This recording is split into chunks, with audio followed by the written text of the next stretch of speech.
I got someone pregnant. I'm gonna remarry her and we'll live off mom's inheritance. So draft up those divorce papers and pack your bags. Excuse me? This was the same husband who'd ghosted his sick mom. And now he has the nerve to show up? Clearly he's lost a few screws. He's such a coward and a total loser. But oh, how different things might be if he knew the whole story. That inheritance of yours? Well, it's quite the unique treasure. Take good care of what your mom left you. I'm Maya. Hitting the big 5-0. I find myself talking to the TV even when I'm alone. Guess it's just one of those age things. Years back in my vibrant late 30s, I lived with my husband Ken and his mom Mary. Although Mary was technically still married to Ken's dad, Scott, they'd been doing the long-distance thing for years. Given Mary's health, Ken took charge of her medical visits and everyday stuff. That was until I came into the picture, and as a devoted housewife, I stepped up. Mary was a real gem. Our bond was the opposite of those cliché mother-in-law dramas. We were like two peas in a pod. But life took a turn when she had a stroke. Left paralyzed and speech impaired, her zest was gone. She became bedridden. My heart ached, but Ken? He was ice cold. Behind her back, he'd mutter, "Couldn't she have just passed on? This is gonna cost a fortune." Harsh for his own mom, but that was his truth. His visits became scarce, and his apathy was jaw-dropping. When she got discharged, I was out of my depth, being a full-time housewife with zero caregiver chops. Even with limited trips outside, I had to run errands. When I suggested we split the caregiver duties, he's like, "Hold up. You want me to do what?" "Seriously? She's your mom." "Look, I'm out working and you're here. Shouldn't you handle everything?" "I'm not always home, you know. I do have to go get groceries and stuff." I was floored. I set him straight, and sensing he'd stepped over the line, he backpedaled. All right. Just tell me what to do." This clear change in attitude irked me. Divorcing him crossed my mind, but I feared how Mary would be treated without me around. But his half-hearted attempts were a joke. He'd often skip the essentials, like changing her diapers, and conveniently escape on weekends, pretending it was for work. Yet he'd return, flaunting his so-called grocery runs that were more about his junk food cravings. Yep, I'd shackled myself to Mr. Worthless. I wished I could blame Mary and walk out, but ditching someone who truly cared for me?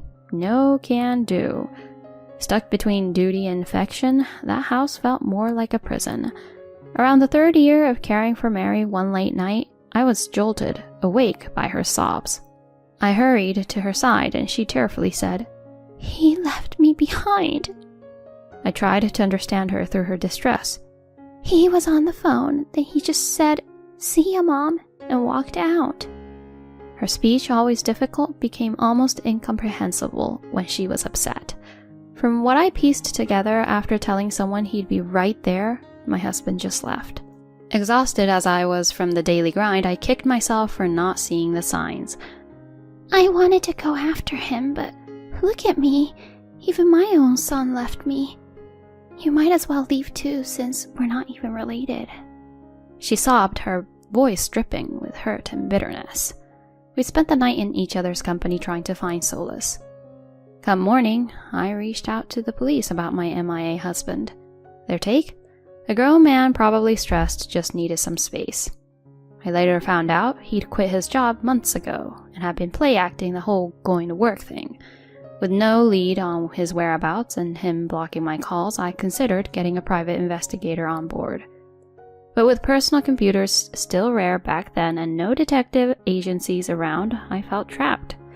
Mary's heart gave out under the weight of her son's abandonment, and she was gone within a year. I tried calling him from the hospital and the funeral parlor. He didn't even show for her service. His indifference cut deep.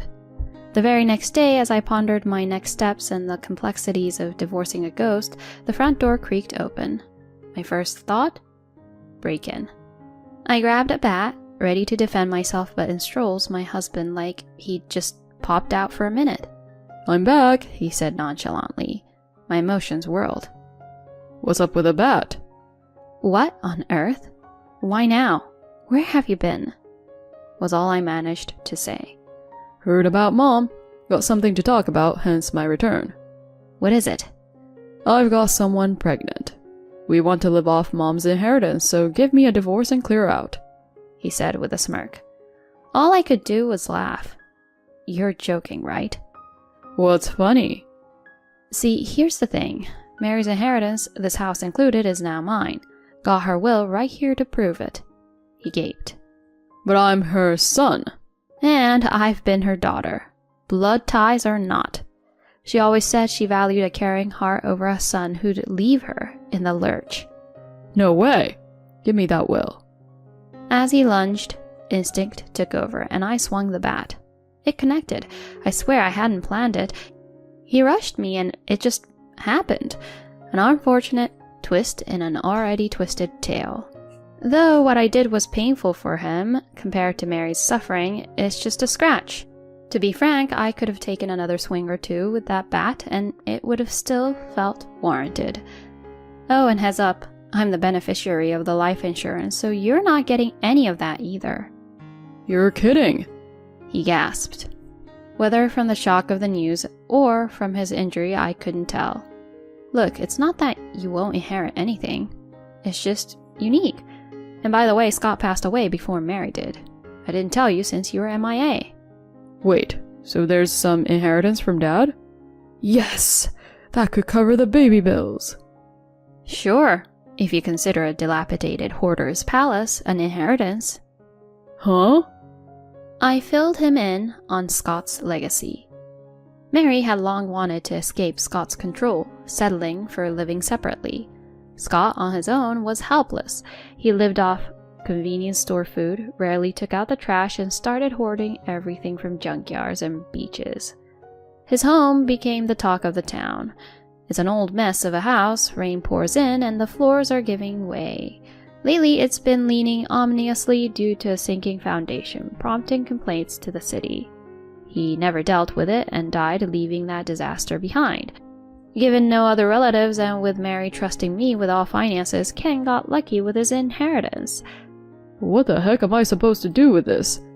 You could refuse it, but either way, that mess is on you. Cleaning up will cost a fortune. Why did I get stuck with this? It seems like karma to me. Mary didn't despise you, by the way. She once said it's tough caregiving and blamed herself for being such a weight on you. He looked at me, a mixture of shock and realization. That will was made before Scott's passing. Mary, aware of our long caregiving journey, wanted me to financially set in case we broke up. She was clueless about Scott's house. It wasn't about revenge. It just happened. Tears welled in his eyes as he murmured, Mom. He confessed the gloom after Mary's stroke was suffocating. Overwhelmed by caregiver duties and daily pressures, he sought solace in an affair.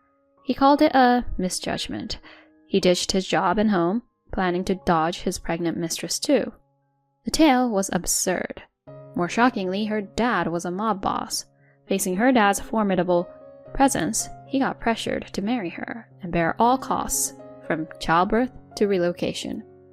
Hence his hopes for Mary's inheritance. So, now what? He sighed. My reply was simple. Karma's a trip, isn't it? In the meantime, I'll wisely use Mary's inheritance. Also, let's get that divorce rolling. After I laid out the facts, Ken, trapped in a marriage with his subordinate, just nodded in agreement. We breezed through our divorce paperwork. Though I urged him to handle his decrepit inherited house, he did nada, even disclaiming that inheritance was too much trouble. But about 6 months in, a big storm partially brought down the hoarder's house. To make matters worse, the wreckage flew around, causing damage and injuries in the neighborhood. Predictably, he had to face damage claims. And since Scott's death, trash had piled up even more. The town had caught wind of this messy house, and locals took it as an invite, sneak dumping their unwanted junk. It basically became the unofficial town dump. They even found asbestos. And since no one could prove who brought it, Ken footed the bill. All in all, he owed a whopping $100,000 for trash removal, damage payouts, and my alimony. At first, his second marriage seemed smooth, but when his new wife found out about the house and his slackness in parenting, she was over it. A few years later, they split. She claimed emotional distress, which had him paying even more alimony and child support. I decided not to pursue her for funds, given her kinda scary family ties. I mean, crossing paths with a mob boss's daughter? Hard pass. Now, how do I know all this? Because get this, my shameless ex tried reconnecting, saying, "Let's start fresh. I need you." I shot that down real quick. He probably thought I had some cash since I opened a little beauty salon. But the inheritance from Mary was my nest egg, and no way was I sharing it with him. He seemed desperate, but after my firm no, he vanished. As for me, I remarried a couple of years back. My guy's an old high school buddy. After losing his wife early and experiencing his own divorce, we reconnected at a reunion. It started with casual coffee chats, and before we knew it, we were ready for the long haul together. No kid pressures, no parent caretaking. It's a relaxed companionship. The pandemic really spotlighted the value of close bonds, nudging us towards marriage. Even with the whirlwind of my younger years filled with caregiving and work, life still got a lot left to offer. I'm holding on to a hopeful vision of even happier days ahead, and I'm eager to enjoy each one of them with my hubby by my side.